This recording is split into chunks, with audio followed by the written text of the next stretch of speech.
حمدا كثيرا طيبا مباركا فيه. الحمد لله بنعمته تتم الصالحات. أشهد أن لا إله إلا الله وحده لا شريك له وأن سيدنا محمدا عبده ورسوله. اللهم صل وسلم وبارك على حبيبنا وشفيعنا وذخرنا وقدوتنا وأسوتنا محمد رسول الأمة وعلى آله وأصحابه ومن تبعهم بإحسان إلى يوم الدين أما بعد. Muslimin dan muslimat, sidang jemaah yang dirahmati serta dimuliakan oleh Allah Subhanahu wa taala sekalian. Pertama dan selamanya kita ucapkan syukur pada Allah Azza wa Jal dengan memperbanyakkan ucapan kalimah tahmid. Alhamdulillah, segala puji bagi Allah Subhanahu wa taala. Bahkan sewajibnya ucapan pujian kita kepada Allah Subhanahu wa taala. Di atas syukurnya kita pada Allah atas kurniaan nikmat yang paling besar, iaitu nikmat hidayah, nikmat petunjuk yang sentiasa kita harapkan daripada Allah Subhanahu wa taala. Sehingga kan kita meminta kepada Allah pada setiap pagi, Allahumma hdini fiman hadait. Ya Allah, kurniakanlah kepada kami petunjuk sebagaimana orang-orang yang Engkau kurniakan petunjuk. Betapa pentingnya hidayah di dalam kehidupan manusia. Sehingga dengan hidayahlah kita dapat membezakan halal dan haram. Dengan nikmat petunjuklah kita dapat membezakan di mana ibadah yang mana satu maksiat kepada Allah. Dengan nikmat petunjuklah kita dapat menghargai bulan Ramadan yang mulia ini. Kalau tidak kerana petunjuk, nescaya tak ada beza kita dengan orang kafir. Bagi mereka masuk bulan Ramadan ataupun tak masuk bulan Ramadan sama sahaja. Akan tetapi bagi orang yang memiliki, yang mendapat hidayah, yang memperolehi petunjuk daripada Allah Subhanahu wa taala, yang menjadikan asbab dengan hidayah itulah dia mendirikan ibadah, dengan ibadah itulah menjadi asbab dia masuk ke dalam syurga Allah Subhanahu wa taala. Bahkan di antara ucapan ahli syurga ketika mana mereka mula-mula masuk syurga kelak, ketika mana Allah Ta'ala memilih, ketika mana Allah Subhanahu wa taala telah menetapkan seseorang itu dimasuki ke dalam syurga Allah, lalu kemudian ahli syurga berkata, Alhamdulillahilladzi hadana. Segala puji bagi Allah yang telah memberikan petunjuk kepada kami.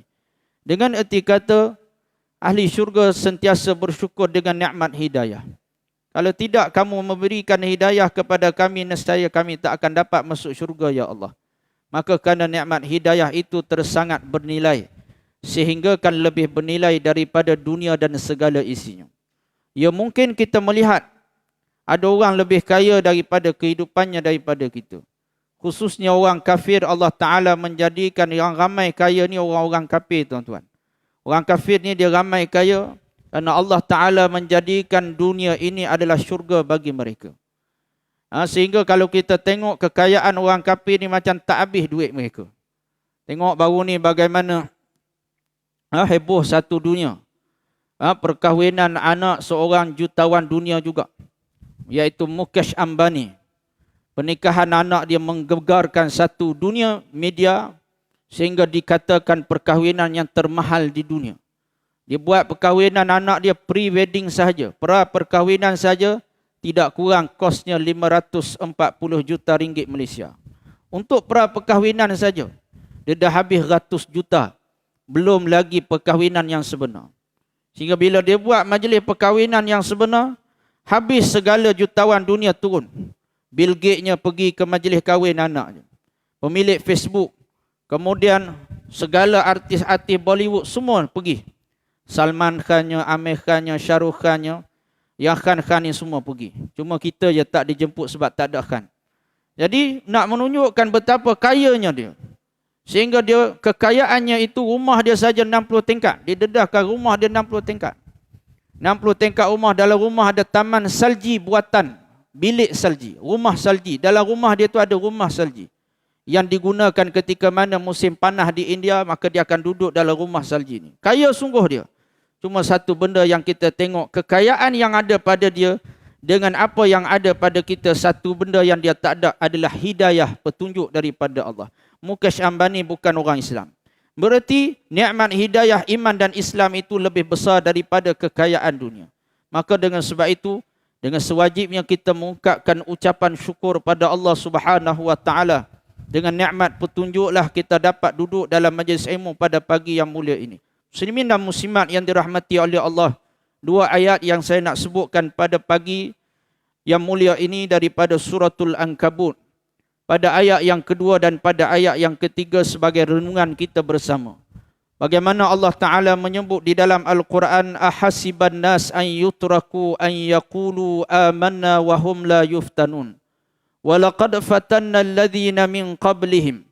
Fala ya'lamanna Allahu alladhina sadaku wa la ya'lamanna al-kadhibin. Firman Allah Subhanahu wa taala yang bermaksud, apakah manusia itu mengira bahawa mereka dibiarkan begitu sahaja dengan menyatakan bahawa aku telah beriman kepada Allah, sedangkan mereka ini belum lagi diuji oleh Allah Subhanahu wa taala. Sesungguhnya Allah Subhanahu wa taala telah menguji kaum yang terdahulu daripada mereka. Fala ya'lamanna Allahu alladhina sadaku, adalah tujuannya untuk Allah mengetahui siapakah yang jujur dalam keimanannya kepada Allah. Wala ya'lamannal kadhibin, dan siapakah pula yang berbohong dalam keimanannya pada Allah Subhanahu wa taala. Di dalam ayat yang ringkas ini Allah Subhanahu wa taala mengingatkan kepada orang yang beriman supaya tidak merasa selamat dengan keimanan, dengan lafaz keimanan yang diungkapkan. Sebelum Allah Ta'ala benar-benar menguji keimanan kita pada Allah. Yuftanun, iaitu satu kalimat yang digunakan oleh Allah Subhanahu wa Ta'ala untuk Allah Ta'ala menzahirkan siapakah yang benar-benar beriman. Yuftanun daripada perkataan fatana. Fatana ini tuan-tuan adalah satu proses mengasingkan emas daripada kotoran. Orang yang kerja kedai emas dia tahu macam mana dia nak kira emas yang betul-betul tulen. Maka dia buat satu proses untuk mengasingkan yang mana emas, yang mana logam ataupun yang mana kotoran ataupun daki-daki yang bukan emas. Lalu dia buat proses tersebut, maka dia akan dapat emas yang betul-betul emas. Maka itulah proses yang dinamakan sebagai fatana. Maka Allah Subhanahu wa taala memproseskan manusia nak menzahirkan siapa yang benar-benar tulen keimanannya pada Allah Subhanahu wa taala. Sebagaimana Allah Ta'ala telah menguji orang yang beriman sebelum kita. Sebagaimana di kalangan mereka yang terdahulu, yang diuji oleh Allah sehingga mereka ini berhadapan dengan digergaji sehingga jasad mereka terbelah dua. Lalu mereka mempertahankan iman sampai ke hujung nyawa mereka. Ada di kalangan mereka yang terdahulu disikat dengan sikat besi. Luruh isi kepala mereka. Lalu mereka syahid pada jalan Allah. Ada di kalangan nabi-nabi kita yang disembelih oleh Bani Israel sehingga nabi tersebut syahid kerana mempertahankan iman pada Allah Subhanahu wa taala. Semuanya diuji oleh Allah. Maka dengan sebab itu Allah Taala pasti menguji atas ucapan iman kita pada Allah Subhanahu wa taala. Lalu bagaimana ujian yang Allah Taala bentangkan kepada manusia untuk melihat sejauh mana keimanan manusia ini. Maka kata ulama, Allah Ta'ala bentangkan dua ujian kepada manusia. Pertama, Allah Ta'ala bentangkan ujian yang namanya ujian susah, ujian sedih, ujian kesempitan, ujian yang memang kita tak suka pada hawa nafsu kita. Maka dengan sebab itu, ini ujian yang pertama yang Allah bentangkan pada manusia. Allah uji kita dengan kesedihan, Allah Ta'ala uji kita dengan kesusahan. Susah dia nak cari duit, susahnya nak sara hidup keluarga kita. Allah Ta'ala uji dengan kesedihan, sedih dengan kematian orang yang paling kita sayang. Maka tujuan apa Allah Ta'ala datangkan musibah kesedihan ini? Kata ulama adalah untuk menzahirkan satu sifat orang yang beriman yang namanya sabar di atas ujian. Maka dengan sebab itu kita pada hari ini dituntut untuk mempelajari hakikat sabar. Selok belok sabar kita kena belajar. Dalam pengajian-pengajian kita dididik bagaimana hebatnya ganjaran orang yang sabar. Sehingga Allah Ta'ala menyebut di dalam Al-Quran dalam surah Az-Zumar pada ayat yang ke-10. Yang kata Allah, innama yuwaffas sabirun ajrahum bighairi hisab. Sesungguhnya bagi orang yang sabar itu, kata Allah, ganjarannya adalah bighairi hisab, tanpa hitungan dan batas. Kalau ganjaran solat fardu berjemaah ditetapkan ada 27 kali ganda. Kalau ganjaran baca Quran 1 huruf 10 kebaikan kita dapat. Kalau ganjaran sedekah kata Quran mencecah 700 lipat kali ganda. Tetapi ada pun sabar kata Allah bi ghairi hisab, infinity, tidak terhitung, tidak ternilai ganjarannya di sisi Allah Subhanahu wa taala. Berarti orang yang mempelajari hakikat sabar dia akan menguatkan keimanannya kepada Allah. Ketika mana dia menghadapi musibah yang dia tengok adalah Allah Taala nak berikan ganjaran kepadanya. Lalu dia belajar lagi ada hadis Nabi SAW yang menyatakan bahawa tidak ada pun satu musibah walaupun tertusuk duri kecil sekalipun melainkan Allah nak ampun dosanya. Maka kalau tertusuk duri kecil Allah ampun dosa kita, apatah lagi kena kencing manis. Apatah lagi kalau kena gaut. Apatah lagi kalau kena dengan darah tingginya, gautnya, gawatnya, macam-macam tuan-tuan. Maknanya Allah Ta'ala nak berikan keampunan kepada kita. Berarti dengan musibah itu Allah Ta'ala nak menzahirkan tentang sifat sabar kita. Orang yang menghadapi musibah tanpa mempelajari hakikat sabar, selok belok sabar, maka dia akan menghadapi musibah dalam keadaan musibah itu menjadi fitnah kepada agama dia. Macam mana musibah itu akan menjadi fitnah kepada agama seseorang? Kadang-kadang ada orang bila ditimpa musibah, lalu kemudian dia mengambil satu jalan yang haram di atas musibahnya. Berapa ramai hari ini orang yang ditimpa dengan kesempitan, lalu dia ambil satu keputusan untuk bunuh diri dia sendiri. Dia terjun bangunan, dia terjun jambatan, dia minum racun tikus, dia telan ubat overdose. Kenapa? Kerana dia tidak menghadapi ujian dengan keimanan pada Allah Subhanahu wa taala. Dia tidak mempelajari tentang hakikat sabar. Berapa ramai orang yang ditimpa dengan sakit, lalu sehingga satu saat dia tidak bermuafakat, dia tidak reda dengan sakitnya, sehingga yang dia harapkan adalah kesembuhan semata-mata. Lalu dia pergilah jumpa bomoh, tak kira syirik ke tak syirik, yang penting sakit dia boleh disembuh. Sehingga ada orang dia tidak reda dan tidak bermuafakat dengan takdir Allah Subhanahu wa taala. Sebab itu apabila kita mempelajari tentang selok belok sabar, maka kita akan menghadapi ujian itu dengan penuh reda. Kita akan menghadapi ujian, datanglah sebesar apapun ujian dalam kehidupan kita. Yang kita nampak adalah hikmah di sebalik ujian itu besar yang Allah Ta'ala nak kurniakan pada kita. Kita tengok pada ujian kesakitan yang Allah berikan pada kita. Pada sakit itu ada 1001 hikmah kebaikan. Bila kita jatuh sakit, apa kebaikan yang Allah datangkan pada kita? Antaranya bila kita sakit, Allah datangkan orang-orang yang soleh yang datang menziarahi kita. Waktu kita sakit, siapa yang ziarah kita? Ni orang-orang masjid datang ziarah kita. Dan kawan-kawan sepengajian datang ziarah kita. Ketika mana sihat, kita belum kenal lagi siapa kawan kita. Waktu kita sakit, baru kita tahu siapa kawan sebenar kita. Orang-orang yang soleh yang datang untuk ziarah kita. Kawan-kawan satu kaki candak sotong dengan kita tak mari ziarah kita. Kawan satu, orang kata satu kelab panjat bukit tak mari dah ziarah kita bila kita sakit. Bahkan waktu kita sakit, dia ada remove dah kita daripada grup dia. Dia kata kawan kita seorang ni kena remove dah. Pasal nyawa-nyawa ikan dah dia kata. Jadi maknanya nak kata kawan sepermainan kita ni, dia berkawan dengan kita waktu kita sihat je. Kawan yang suka lepak dengan kita ni waktu kita sihat, waktu kita ada duit, ialah dia lepak dengan kita. Tapi bila kita dah kena penyakit pekaknya, dia tak ajak dah lepak tuan-tuan. Nak lepak macam mana? Dah pekak dah. Maknanya nak katanya bagaimana Allah datangkan ketika mana kita sakit, Allah datangkan orang soleh. Ketika mana kita sakit, Allah Ta'ala datangkan iaitu hilangkan sifat ego kita. Waktu kita sihat, ya mulut kita lah yang menjadi pemecah belah saudara mara kita. Mulut kita lah yang lantang ketika mana kita lah yang memutuskan silaturahim dengan adik-beradik kita. Sampai kita tak mengaku abang tu abang kita.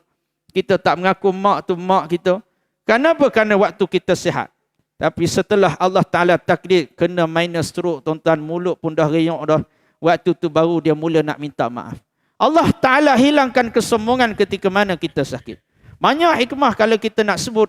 Bahkan saat ketika sakit, doa kita, hati kita benar-benar menyerahkan pada Allah Subhanahu wa taala. Kita doa waktu sihat ni lain, tapi doa kita waktu sakit yang kita nampak hanyalah Allah yang boleh sembuhkan penyakit kita. Jadi begitulah musibah ni, kadang-kala Allah Ta'ala datangkan ada 1001 hikmah untuk menguji kepada kita, menzahirkan sejauh mana sabar kita pada Allah. Kadang-kadang dengan musibah menjentik hati manusia untuk balik pada Allah Subhanahu Wa Ta'ala. Saya punya sahabat, Allah Ta'ala uji dia. Dia cerita pada saya, dia kata, Ustaz, Allah Ta'ala pernah uji saya ni dengan hutang 1.4 juta ringgit Malaysia. Sehingga terduduk hidup saya. Terduduk hidup saya bila kena hutang 1 juta lebih. Dan orang yang pertama yang saya cari, saya minta doa adalah mak saya sendiri. Saya minta doa daripada mak saya supaya dipermudahkan urusan saya. Kemudian dia kata sejak dia kena hutang 1.4 juta, Allah Ta'ala takdirkan dia pergi tidur masjid. Tidur masjid, bangun tengah malam. Dia kata ada hikmah juga Ustaz, bila kena hutang 1 juta lebih ni, hikmah je tidur di masjid, dia kata. Nah, antaranya lah. Kalau tak kena hutang 1 juta lebih tak tidur masjid. Kita kalau hutang RM50 tak tidur masjid, tuan-tuan. RM5,000 pun tak tidur masjid. RM50,000 belum tidur lagi masjid. Jadi yang tak tidur masjid ni sebab tak berhutang lagi. Kena musibah besar tidur masjid, tuan-tuan. Sahabat saya dia kahwin 2. Lepas kahwin 2 tidur masjid tu. Tak. Hikmah juga saya kata. Maknanya lah musibah tu dia tidur di masjid. Nak katanya orang ni bila dah kena musibah yang dia cari Allah. Lalu bila dia bangun tengah malam, tuan-tuan, yang dia nampak boleh selesaikan masalah hutang 1 juta lebih ini hanya Allah yang maha kaya sahaja. Dan dia kata juga hikmah juga bila Allah Ta'ala beri dia ni hutang dia satu nilai yang cukup besar. Dia kata kalau hutang saya setakat 300-400 ribu Ustaz, saya nampak makhluk lagi yang boleh selesaikan hidup saya. Saya boleh pinjam lagi duit dengan kawan-kawan. Tapi bila kena hutang jutaan ini, dia kata saya tak nampak dah makhluk mana yang boleh bagi pinjam duit pada saya melainkan Allah yang maha kaya yang boleh tolong saya. Ketika itulah saya doa betul-betul pada Allah. Sampai Allah Ta'ala takdirkan ada hamba Allah yang tolong saya melepaskan hutang piutang saya ni.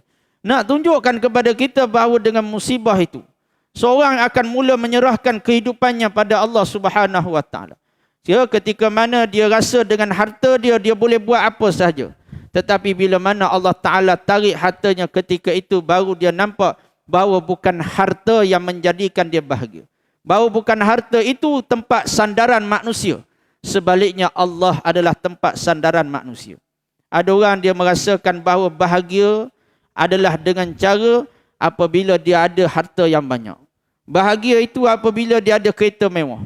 Bahagia itu bila dia bersandar adanya jawatan yang tinggi, ramai pengikut. Tetapi berapa ramai orang yang memiliki semua perkara-perkara tersebut tapi tetap tidak bahagia. Berapa ramai orang yang ada rumah yang besar. Dalam rumah pula setiap bilik ada aircon. Bukan setakat setiap bilik ada aircon, tandas pun ada aircon juga. Lalu kemudian bilik tidur dengan tilam yang mahal. Dengan driver pun ada, kereta pun mewah, bini pun comel, tapi tiap-tiap malam tak boleh tidur, terpaksa telan pil tidur. Berapa ramai orang yang hidup dalam keadaan memiliki pelbagai sebab untuk dia seronok dan bahagia. Tetapi dia tidak mendapatkan kebahagiaan kerana sandarannya adalah kepada makhluk, bukan kepada Allah Subhanahu Wa Ta'ala. Tapi berapa ramai orang yang miskin hatinya tenang, tuan-tuan. Berapa ramai orang yang susah, hidup kesempitan, tapi senang, tenang hati menghadapi kesempitan. Kenapa? Kerana saat dia bergantung kepada Allah, dia mengharapkan bahawa dengan musibah itu mendekatkan dirinya pada Allah Subhanahu Wa Ta'ala. Maka Allah Subhanahu Wa Ta'ala buat satu-satu ujian bukan saja-saja. Allah Ta'ala jadikan ujian itu sebagai satu pedoman dalam kehidupan kita. Saya pada waktu tahun lepas Allah Ta'ala takdirkan waktu pergi haji, sahabat saya balik daripada Masjidil Haram. Dia pun cerita pada saya, dia kata, Ustaz, saya waktu duduk iktikaf di masjid baru ni, Allah Ta'ala takdirkan saya tersempat dengan seorang hamba Allah Subhanahu Wa Ta'ala. Dia mula beriktikaf tu, dia kata dia masuk masjid tu jam 2 petang. Selepas zuhur makan tengah hari, dengan niat nak iktikaf lama sikit dalam masjid. Nak iktikaf luar masjid, tak larat tuan-tuan, panas sangat. 40 ke 50 darjah Celsius. Jadi dia cari tempat ruang dalam masjid, ruang aircon sikit. Dia cari kat dalam, dia pun iktikaf. Dia tunggu nak masuk waktu asar. Asar lebih kurang jam 3.45 petang. Jadi tengah dia duduk iktikaf ni, dia perasan ada seorang pakcik duduk sebelah dia. Pakcik ni lebih kurang umur 70 tahun. Dan dia orang Malaysia juga. Dan dia perasan pakcik ni, sambil-sambil pakcik duduk iktikaf, dia menangis dengan menangis yang begitu lama. Sampailah daripada waktu zuhur sampai asar dia menangis. Kawan saya pun tunggu lepas asar. Dia tengok pakcik ni, lepas asar sambung pula pakcik ni menangis sampai maghrib. Kemudian pakcik ni lepas semayang maghrib, dia semayang sunat lepas maghrib, dia duduk iktikaf, dia sambung pula menangis sampai isyak. Maknanya lama daripada zuhur sampai isyak, pakcik ni menangis. Kata kawan saya, asalnya dia nak duduk sekejap je iktikaf. Tapi sebab kerana pakcik dia menangis, selagi dia tak tahu apa masalah pakcik ni, dia tak puas hati, jadi dia tunggu lama. Asal dia nak duduk sekejap je. Dalam keadaan dia pula, dia kata duduk tahan kencing ni. Jadi dia ingat nak pergi ke tandas, tapi takut tak jumpa dah pakcik ni. Jadi dia tunggu juga sampai lepas isyak. Pakcik ni nak bangun daripada tempat duduk dia, mungkin nak balik ke hotel. Dia pun pegang tangan pakcik ni, dia kata, "Pakcik, boleh saya nak cakap sekejap? Saya sebenarnya duduk tunggu pakcik, duduk perhati pakcik daripada tengah hari tadi lagi," dia kata. "Sampailah saat ini saya duduk perhati." Kata pakcik ni, dia kata, "Minta maaf banyak nak, pakcik tak perasan ada orang duk perhati pakcik ni." Dia kata, "Kalau perasan dah tegur dah tadi," dia kata. Jadi dia pun cerita dia ni orang Perak, tuan-tuan. Lalu kemudian, sahabat saya tanya apa sebab pakcik menangis sangat ni. Daripada tadi sampai ke malam menangis. Lalu kata pakcik ni, tak ada apa sebab pun. Dia kata, cuma terlalu gembira sungguh, dia kata. Menangis kerana terlalu gembira. Pelik. Orang menangis kerana sedih tu biasa. Tapi menangis kerana gembira ni memang pelik sungguh lah. Lalu dia pun cerita apa sebab dia gembira sangat. Dia kata, "Saya sebenarnya niat nak pergi haji ni dah 15 tahun dah. Sejak saya pencen 50 tahun lebih, 55 tahun macam tu lah," dia kata. Duit pencen tu, dia niat dengan duit pencen yang disimpan tu lah dia boleh pergi haji, dia dengan isteri dia. Sehingga dia tak berani nak belanja dan nak bermewah dengan duit pencen ni, dia tak berani. Sebab dia fikir selagi mana dia tak pergi haji, selagi itu dia berhutang dengan Allah Subhanahu Wa Taala. Tengok dia punya jiwa, tuan-tuan. Ada orang tak peduli mewah, pergi Jepun boleh, pergi Mexico boleh, pergi mana boleh, pergi haji je tak boleh. Tapi dia ni, dia kata, "Saya selagi saya ni tak pergi haji, saya rasa saya berhutang dengan Allah. Saya tak berani nak guna duit ni. Setiap tahun saya minta doa dengan Allah. Tetapi Allah Ta'ala tetap tak pilih saya. Dia tak beritahu tabung haji tak pilih dia. Dia kata Allah tak pilih saya. Tiap tahun saya minta ampun pada Allah. Kerana jauh dari sudut hati saya rasa apa? Apa dosa saya pada Allah sampaikan Allah tak pilih saya." 10 tahun dia tunggu, dia tak dapat pergi haji. Sehingga setelah belasan tahun dia tak dapat nak pergi haji, Allah takdir dia datang ke satu pengajian. Ada seorang ustaz tu membaca sepotong hadis yang berbunyi, "Belilah kesulitan kamu dengan sedekah." Dia balik, dia teringat tentang hadis ni. Sekarang aku dalam keadaan musibah kesulitan. Nama tak naik nak pergi haji. Lalu apa dia buat? Dia yakin dengan hadis ni. Dia kata, "Saya benar-benar yakin dengan hadis ini. Bila Nabi menyatakan belilah kesulitan dengan sedekah, saya cari beberapa tempat yang boleh saya sedekahkan. Sehinggakan saya infak semua duit simpanan tabung haji saya. Sehingga tidak tersisa walau 1 sen. Habis duit simpanan yang dia niat nak pergi haji ni, semua dia infak terus. Kalau sebelum ni saya bergantung dengan duit inilah saya boleh pergi haji. Sekarang saya serahkan semua pada Allah. Saya serahkan semua hati saya pada Allah. Saya dah tak peduli dah. Kalau Allah Ta'ala izinkan, saya pasti akan dapat pergi haji juga." Ni tuan-tuan, sahabat saya tak tanya berapa ribu yang dia infak. Cuma yang pasti memang confirm ribu lah yang dia infak. Kalau dia boleh pergi haji pun, mudah kata tak ada duit dah nak bayar. Jadi Allah Ta'ala takdirkan setelah peristiwa tersebut, dia kata ada hamba Allah hubungi keluarga dia. Yang mana hamba Allah ini beritahu yang dia nak sponsor dia dan isteri dia ini pergi haji secara percuma. Bersama dengan anaknya 4 orang dan menantu dia 4 orang. "Saya menangis kerana apa? Hari ini 10 beranak saya dipilih menunaikan haji." Allah, tuan-tuan.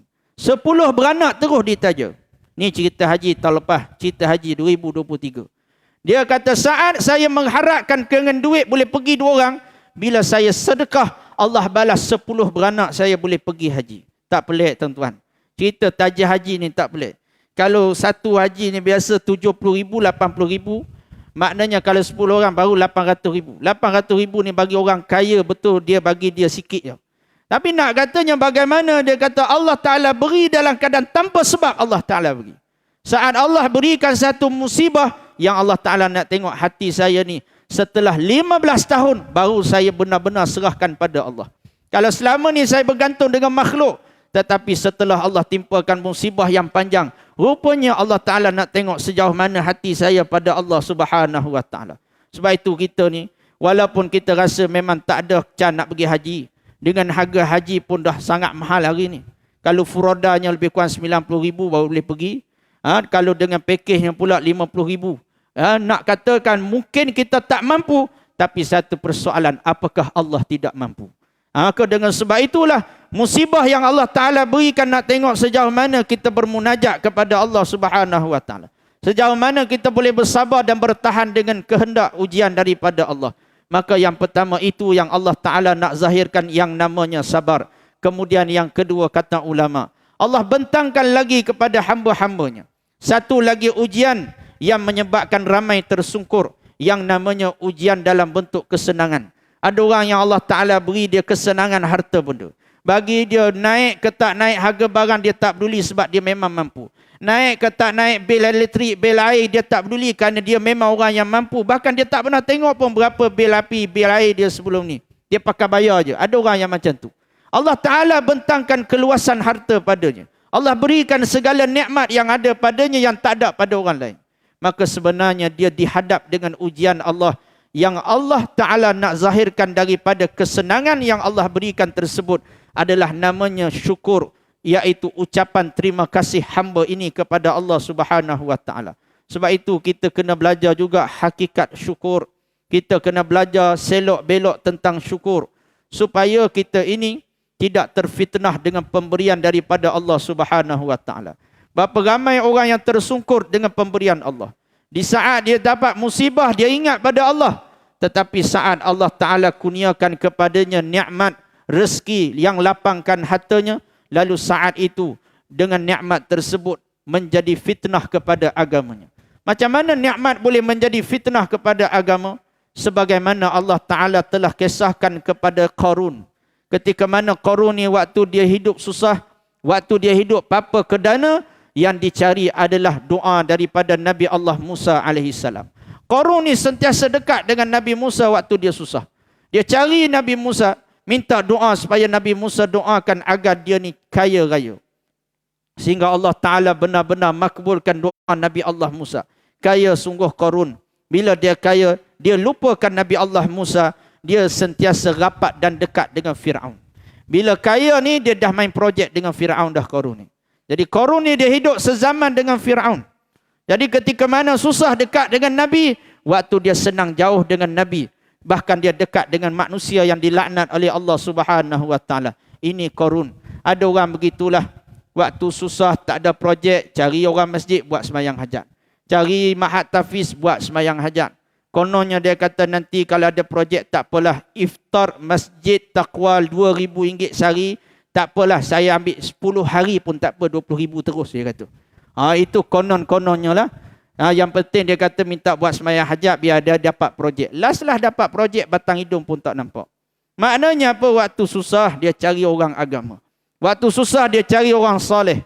Tapi bila dia mendapatkan harta, mendapatkan nikmat pemberian daripada Allah, lalu dia mula menjauhkan dengan orang-orang yang soleh.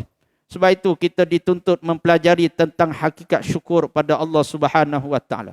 Supaya marilah sebesar apapun ujian nikmat pemberian daripada Allah, tidak berganjak kaki kita di atas jalan ketaatan pada Allah Subhanahu Wa Ta'ala. Bagaimana satu kisah yang disebutkan oleh Nabi SAW dalam satu hadis yang sahih, hadis yang panjang. Saya tak nak baca matan hadis tersebut. Cuma yang saya nak sebutkan bagaimana Nabi menceritakan ada 3 orang lelaki dari kalangan Bani Israel. Yang mereka ini Allah Ta'ala berikan ujian, ketiga-tiga ini adalah orang yang cacat kesemuanya. Lelaki yang pertama diuji dengan cacatnya, iaitu terkena penyakit sopak. Penyakit kulit bertampung putih. Bertampung kulit tersebut. Lalu kemudian lelaki yang kedua diuji dengan penyakit botak. Rambut tak pernah tumbuh, kepalanya botak sentiasa. Kemudian yang ketiga, diuji dengan penyakit buta matanya. Dan ketiga-tiga ini bukan hanya cacat tetapi miskin sekali. Cukup package. Cacat dan miskin. Memang orang tak nak. Sehingga Allah menguji ketiga-tiga mereka. Allah utuskan malaikat untuk menyamar sebagai manusia. Mula-mula malaikat pergi jumpa dengan lelaki pertama yang berpenyakit sopak. Malaikat bertanyakan dua soalan. Soalan pertama tanya malaikat, keadaan yang macam mana paling kamu nak sekali sepanjang hidup kamu? Lalu kata lelaki ini, paling aku nak sekali dihilangkan jijik manusia kepada aku dengan disembuhkan penyakit kulit aku ni. Kerana sejak aku ada penyakit sopak, manusia jijik nak berkawan dengan aku. Orang jadi takut nak berkawan dengan aku. Lalu malaikat mengusap kulit lelaki tersebut, sembuh serta-merta dapat kulit licin cantik. Lalu kemudian dah sembuh penyakit, malaikat pun mula tanya, harta apa yang paling kamu nak sekali? Jawab lelaki ni, kalau boleh aku nak unta lah kalau boleh. Maka malaikat mengurniakan seekor unta yang bunting, hampir melahirkan anak. Lalu dibiarkan dia bersama dengan untanya. Didoakan semoga Allah memberkati kamu bersama dengan unta kamu. Malaikat pun pergi menyamar jadi orang pula, jumpa dengan lelaki yang kedua, iaitu lelaki yang berpenyakit botak. Dengan dua soalan yang sama malaikat tanya. Malaikat pun tanya, keadaan yang macam mana paling kamu inginkan sepanjang kamu hidup? Jawab lelaki yang botak, paling aku nak sekali ditumbuhkan rambut, dia kata. Kerana sejak botak ni orang pun tak berkenan dengan aku. Sejak botak ni ramai orang tolak pinangan ni. Jadi nak rambut yang cantik lah kalau boleh. Ya tuan-tuan, kalau botak, poket tebal mungkin ramai orang nak. Tapi ni kalau dah botak, miskin memang orang tak nak lah. Cuma adalah beberapa orang perempuan yang memang suka lelaki botak. Tu insan yang terpilih je lah. Dia memang suka lelaki kepala botak. Ada yang jenis macam tu. Bahkan sahabat saya cerita, ada isteri ni, waktu dia mengandung, dia mengidam nak pegang lelaki kepala botak. Pelik dia punya mengidam dia. Jadi yang jadi mangsa dia tu, suami dia sendiri. Suami dia pun cukur kepala dia sendiri. Lalu kemudian suruh bini yang mengidam untuk pegang kepala dia. Hilang mengidam tersebut. Tapi yang pasti bukan bini aku, tuan-tuan. Bukan bini saya lah. Ini cerita orang. Maknanya ada juga mengidam pelik-pelik macam tu. Tu kalau bini kita mengandung, janganlah minta. Minta lah supaya jangan mengidam pelik-pelik. Kena bini kita mengidam nak pakai emas 10 kilo macam tu. Tu botak lain dah tu. Jadi nak katanya, bagaimana ada orang ni, dia botak, tak pernah tumbuh rambut. Dia kata, aku kalau boleh nak rambut lah. Maka lalu kemudian diusap kepala dia tumbuh rambut, tuan-tuan. Allah izinkan tumbuh rambut. Lalu kemudian malaikat pun tanya, harta apa yang kamu nak? Dah sembuh dah penyakit ni, harta apa? Rambut dah handsome dah. Harta apa yang kamu nak? Kata lelaki, paling aku nak lembu lah kalau boleh. Maka malaikat mengurniakan seekor lembu yang bunting, hampir melahirkan anak. Didoakan semoga Allah memberkati kamu dengan lembu kamu ni. Lalu malaikat pun pergi jumpa dengan lelaki yang ketiga yang penyakitnya buta matanya. Dua soalan yang sama malaikat tanyakan. Keadaan yang macam mana paling kamu inginkan sepanjang hidup kamu?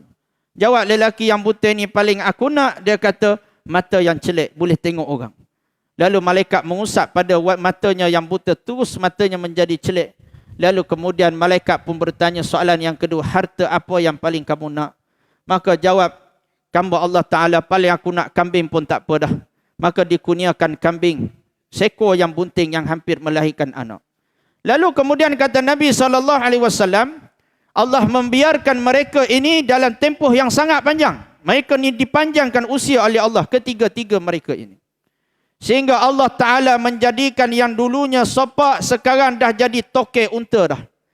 Yang dulunya penyakit botak, sekarang dah jadi tokek lembu. Dalam hadis menyebut mereka memiliki satu lembah unta, satu lembah lembu, dan yang seorang dulu buta sekarang memiliki satu lembah kambing. Satu lembah ni banyak, tuan-tuan. Maknanya memang kaya betul. Orang kata memang kaya tu kaya betul. Allah menguji mereka. Mereka dapat dua nikmat yang menyebabkan manusia mudah lupa pada Allah. Satu nikmat sihat, yang kedua nikmat kaya. Dua nikmat ni kalau ada pada diri seseorang, sangat susah dia nak ingat pada Allah Subhanahu Wa Taala. Dan kalau tak ada salah satu nikmat ni, memang tak seronok. Kita kalau duit banyak, penyakit pun banyak, tak seronok. Duit banyak, nak minum teh tarik, macam mana? Nak makan kambing gaut, nak makan apa daging masak salai, darah tinggi. Jadi maknanya penyakit banyak. Yang kena makannya ubat je siang malam. Tak ada nikmat juga. Minum pun air kosong je. Tapi kalau sihat tubuh badan, duit pula tak ada nikmat juga. Sihat, boleh minum apa saja nak minum. Tapi nak minum macam mana, duit pun tak ada. Jadi maknanya nak kata dua nikmat ni kalau ada, jahanam hidup kita. Sebab tu Allah Ta'ala buat hidup kita ni comel dah. Waktu muda tak ada duit mana. Tapi pula kudrat kuat, boleh cari makan. Bila tua, kudrat pula tak ada, duit banyak. Allah Ta'ala buat comel dah. Bila dah tua ni, kudrat pula tak ada. Kalau kita ni kaya macam hari ni waktu kita tua, dapat pula kudrat, Allah, ini bahaya.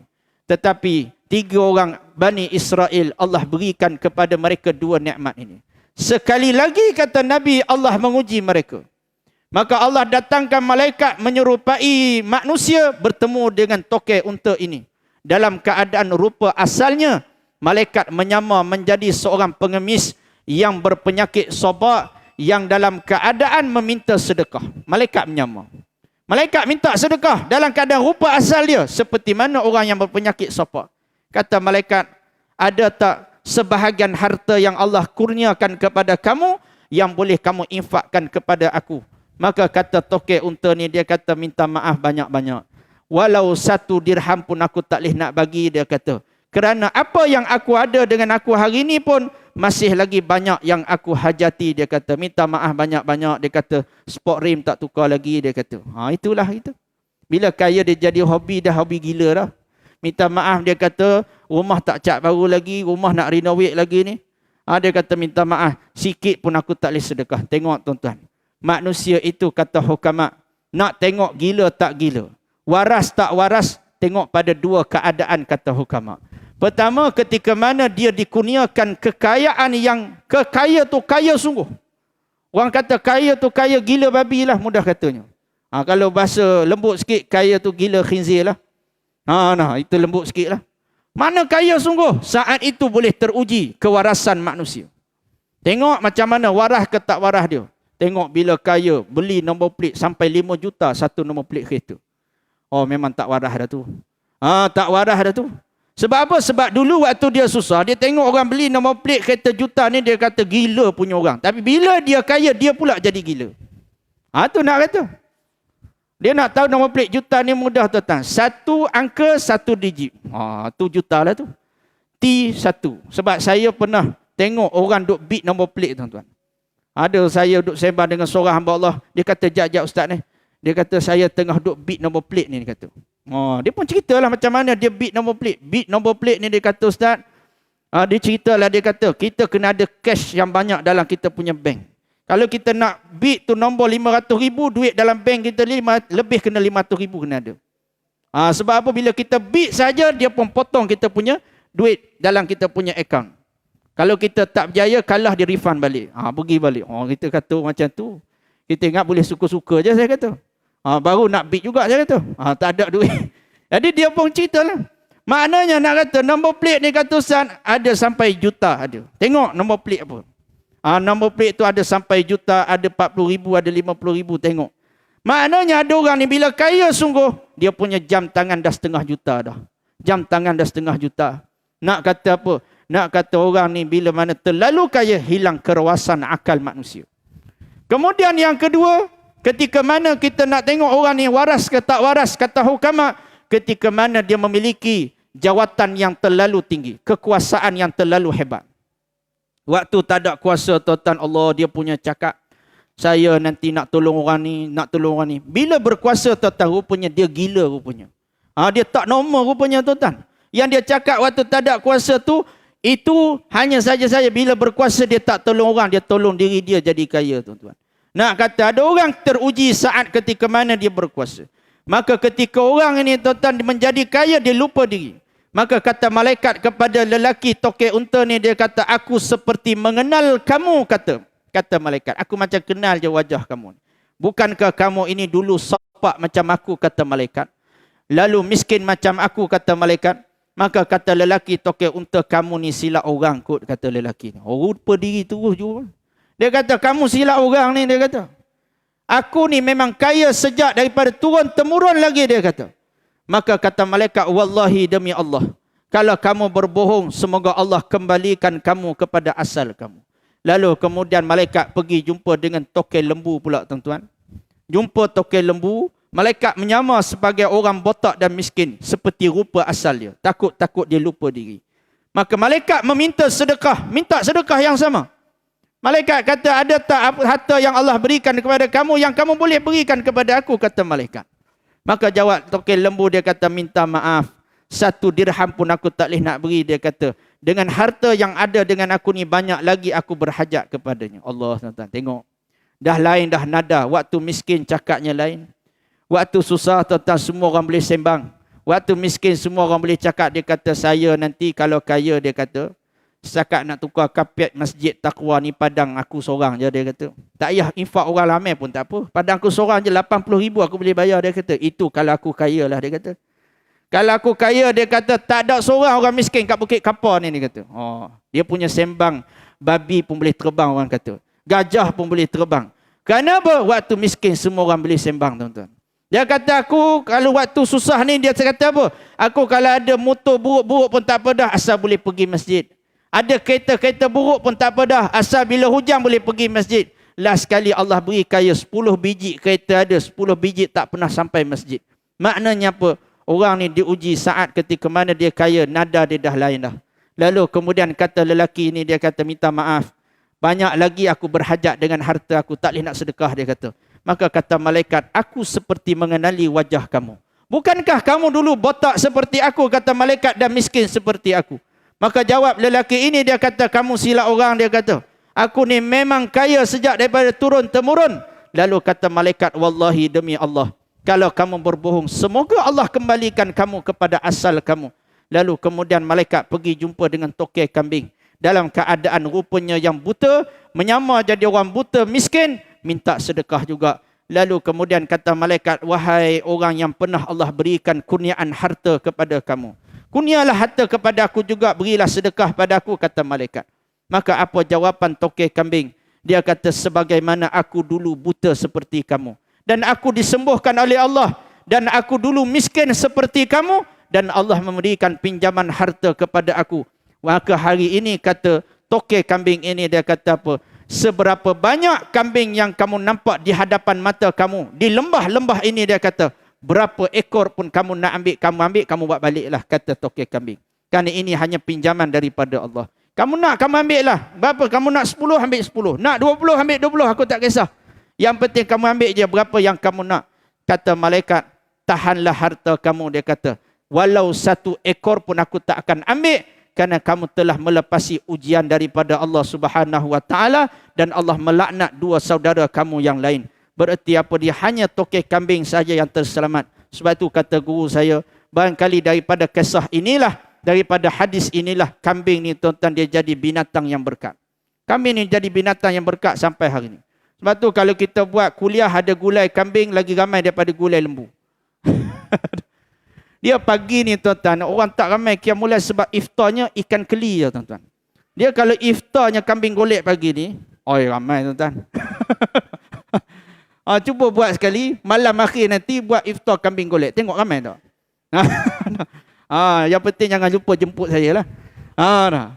Ramai tuan-tuan, hari ni cuma dia kata ikan kelia saya. Maknanya nak katanya kambing ni binatang yang berkat. Sebab tu orang kalau nak umpan orang mari kuliah, dia umpan dengan kambingnya.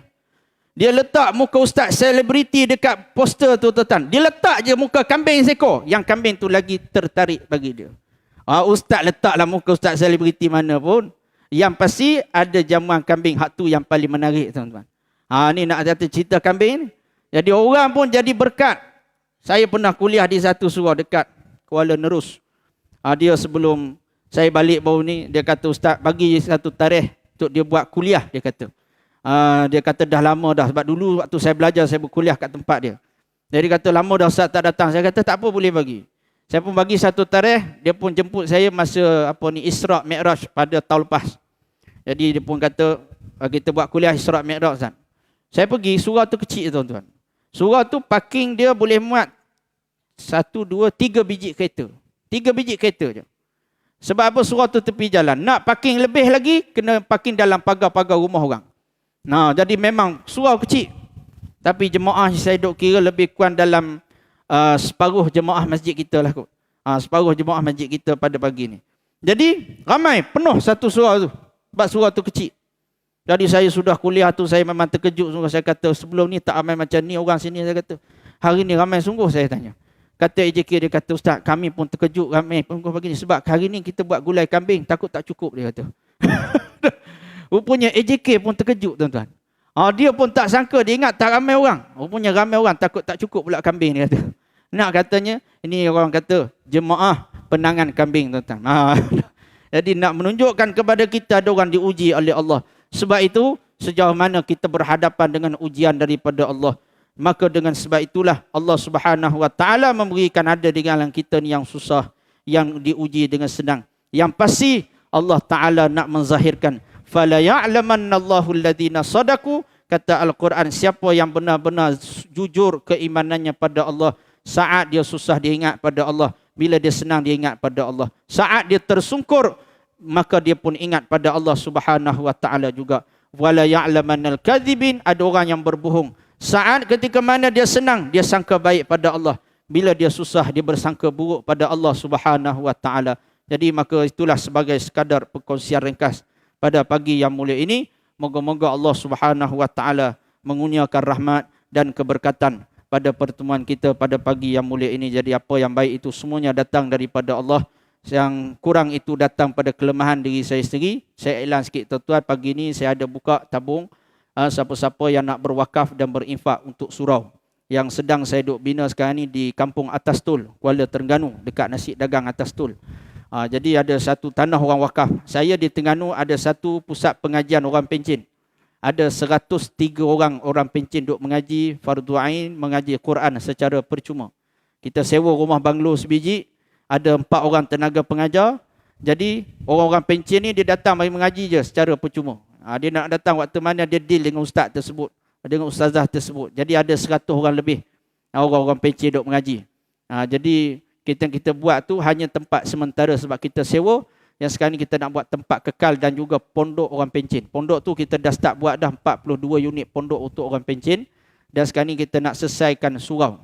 Dan surau ni harga dia 1.6 juta. Kita dah bayar 1.2 juta. Jadi lagi 400,000 lagi.